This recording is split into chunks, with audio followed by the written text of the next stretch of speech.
ハローエブリワン、宗藤ちゃんです。本日の動画はブッシュクラフトカービングしゃもじを作る。行ってみよう。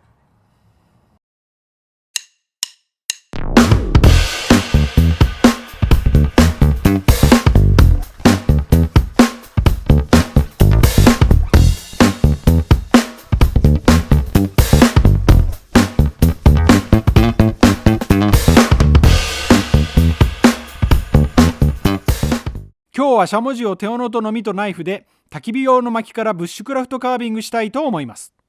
掘っていくのをそのまま見ていただこうと思いますが、字幕で簡単な解説情報を入れてありますので、必要な方は画面上のこのマークをクリック、もしくはこちらのマークを押すと表示されますのでご活用ください。質問等あればコメントくださればお答えしますのでよろしくお願いします。それといいねボタン、チャンネル登録、通知オンしてもらえるとこれからの励みになります。よろしくお願いします。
本日の動画いいねと思ったらいいねボタン、チャンネル登録、通知オンよろしくお願いします。それではまた See you next time! Bye!